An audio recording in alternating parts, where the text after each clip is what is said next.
Air ઇન્ડિયાએ તેના ફ્લીટના Boeing 787 અને 737 વિમાનોના ફ્યુઅલ કંટ્રોલ સ્વિચ લોકિંગ મેકેનિઝમનું સાવચેતીપૂર્વક પરીક્ષણ કર્યું છે.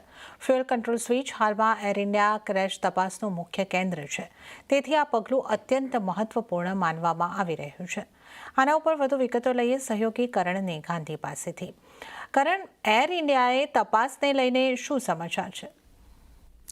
જી, તો જેમ તમે જણાવ્યું એમ 12 જૂને જ્યારે અમદાવાદમાં એર ઇન્ડિયાનું જે વિમાન છે તે ભયાવહ રીતે દુર્ઘટનાગ્રસ્ત થયું હતું, ત્યારબાદ એક મહિના બાદ જેનો રિપોર્ટ આવ્યો તેમાં ફ્યુલ સ્વિચને લઈને ખૂબ જ મોટી વાતો જે છે તે સામે આવી હતી. અને ત્યારબાદ DGCA જે છે તેમણે એર ઇન્ડિયા અને તમામ એરલાઇન્સ કે આ જે એરક્રાફ્ટ છે તેની ફ્યુલ લોકિંગની જે સિસ્ટમ છે તેને ચેક કરવાનું કહ્યું હતું. અને ત્યારબાદ હવે 10 દિવસ બાદ હવે એર ઇન્ડિયાએ પોતાના એક નિવેદન બહાર પાડ્યું છે અને તેમાં જણાવ્યું છે કે બોઇંગ 787 અને 737 જે એરક્રાફ્ટ છે તેની તપાસ જે છે તે સંપૂર્ણ રીતે પૂર્ણ કરવામાં આવી છે. સાથે જ તેની જે ફ્યુલ કંટ્રોલ સ્વિચનું જે લોકિંગ મેકેનિઝમ છે તેનું પણ નિરીક્ષણ પ્રોપરલી કરવામાં આવ્યું છે અને તે એકદમ બરાબર છે. તેમાં કોઈ જ ખામી આ નિરીક્ષણ દરમિયાન એર ઇન્ડિયાને મળી નથી. આ તમને ફરીથી જણાવી દઈએ કે આ જે ચેકિંગ છે તે DGCAએ જ્યારે અહેવાલ રજૂ કર્યો ત્યારબાદ આ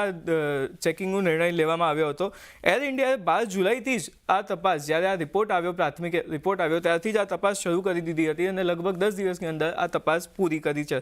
સાથે જ 787ની સાથે આ તપાસમાં 737નો પણ ઉલ્લેખ છે. એટલે કે આ બંને જે એરક્રાફ્ટ છે તેની આ ફ્યુલ લોકિંગ મેકેનિઝમની જે છે તે તપાસ કરવામાં આવી છે અને તેમાં કોઈ પણ ખામી આપણને જોવા મળી નથી. સાથે જ આજે સમગ્ર રિપોર્ટ જે છે તે એર ઇન્ડિયાએ DGCAને સુપરત કર્યો છે તેવી પણ એક માહિતી આજે આપણને સામે આવતી દેખાઈ રહી છે.